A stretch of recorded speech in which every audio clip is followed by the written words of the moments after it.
नमस्कार. विकेबी न्यूजच्या मी होणार नगरसेवक या विशेष कार्यक्रमात आपलं स्वागत. प्रभाग 6 मधून जे आहे विलास खांडेकर काँग्रेसमधून जे आहे दावेदारी मागत आहे आणि त्यांचा अजेंडा असा आहे की इथे एक डॉक्टर बाबासाहेबांच्या विचारानुसार या परिसराला जे आहे डेव्हलप करायचं असं एक अजेंडा आहे. दादा, काय सांगाल? तुमचं सर्वप्रथम विकेबी न्यूजमध्ये स्वागत आहे. काय नेमका तुमचा अजेंडा असणार आहे आणि कसं या निवडणुकीला पुढे जाणार आहे? सर्वप्रथम सर्वांना माझे जय भीम, जय संविधान, जय काँग्रेस. होणाऱ्या निवडणुकीमध्ये मी काँग्रेस पक्षाकडून उमेदवारी दाखल केलेली आहे आणि मला माझ्या नेत्यावर विश्वास आहे की ते मला तिकीट देणार आहेत. माझा अजेंडा हा शिक्षणावर आधारित अजेंडा असणार आहे.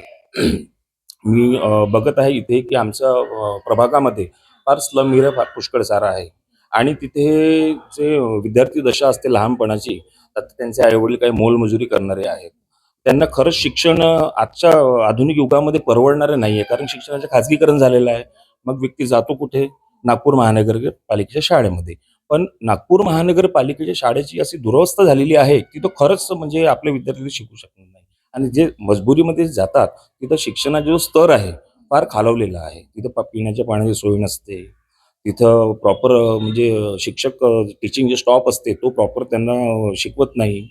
तर माझ्या म्हणण्यानुसार मला आता जी नवीन पिढी येणार आहे, जे आता AI टेक्नॉलॉजीचं सर्व सुरू आहे जिकडे-तिकडे आणि त्यानंतर 9व्या-10व्या वर्गात ज्यावेळेस आपण जातो, त्यावेळेस खरंच चांगल्या टीचिंगची, चांगल्या कोचिंगची आवश्यकता असते. चांगल्या एक ॲटमॉस्फिअरची आवश्यकता असते विद्यार्थ्यांना, कारण इथूनच विद्यार्थी घडतात. आता माझा असा उद्देश आहे की 10व्या वर्गात असताना, त्याच्यानंतर 11वी-12वीमध्ये आता हे बघा, त्यांना जर मेडिकल इंजिनिअरिंग फील्डमध्ये जायचं आहे, खरंच जो होतकरू मुलगा आहे, मेहनत करणारे लेकरं आहेत, तर त्यांना चांगलं कोचिंगची आवश्यकता आहे. त्यांना बुक्स अवेलेबल व्हायला पाहिजे. त्यांना तांत्रिक काही अडचणी येतात. त्यांचे आई-वडील बिचारे मोलमजुरीला जातात. ते त्यांना तेवढं प्रॉपर गाईड करू शकत नाही.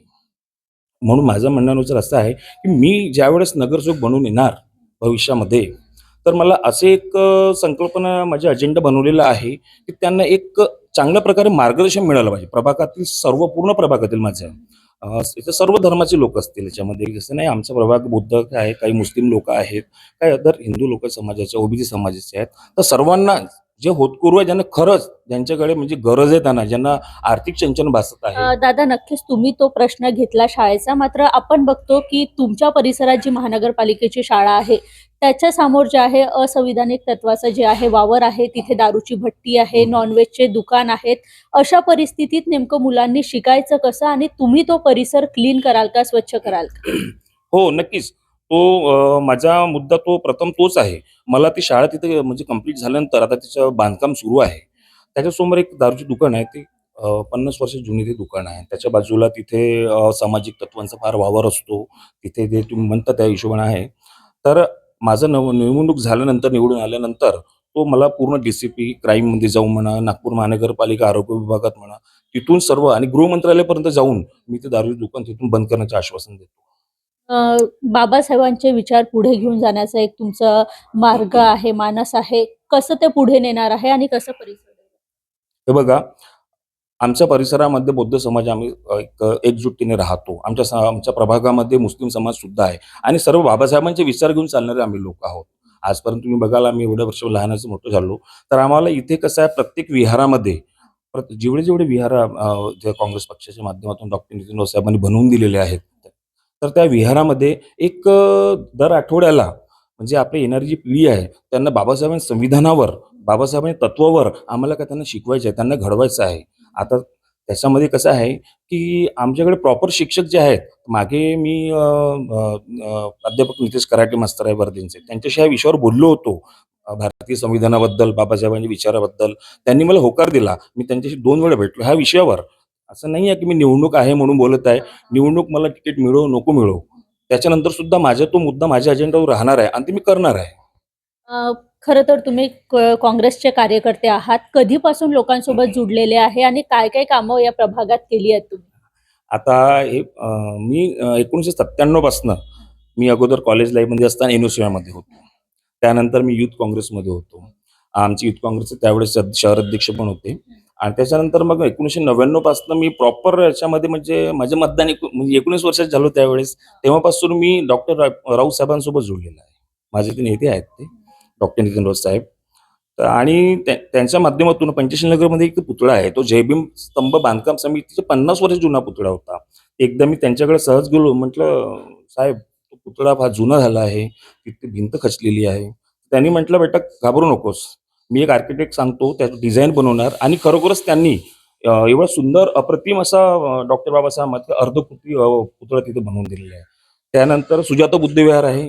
आमच्या सुजाता बुद्धविहारामध्ये सुद्धा त्यांनी अशाच प्रकारे राऊतसाहेबांनी तिथं पण असं बनवून दिलं विहार. तर काँग्रेस पक्षाने आम्हाला आमच्या प्रभागामध्ये भरपूर काही दिलेलं आहे.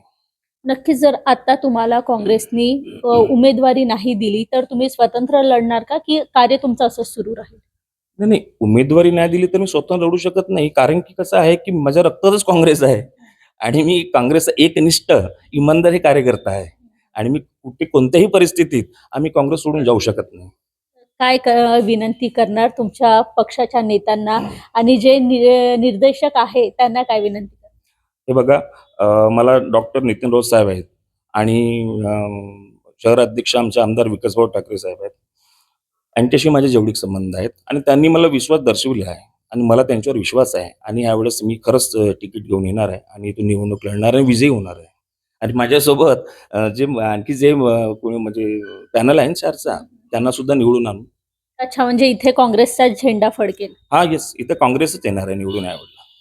नक्कीच. तर हा उत्तर नागपूरमधील प्रभाग 6 आहे आणि काँग्रेसचे एकनिष्ठ कार्यकर्ते आहे. पक्ष तिकीट देईलच आणि आम्ही सर्व पॅनल विजयी होऊ आणि डॉक्टर बाबासाहेबांच्या विचारानुसार या परिसराचा विकास करू आणि शाळेचा देखील विकास करू, असंच एकंदरीत मत जे आहे विलास खांडेकर यांनी सांगितलेलं आहे. VKB न्यूजसाठी स्वीटी कांद्रेकर, नागपूर.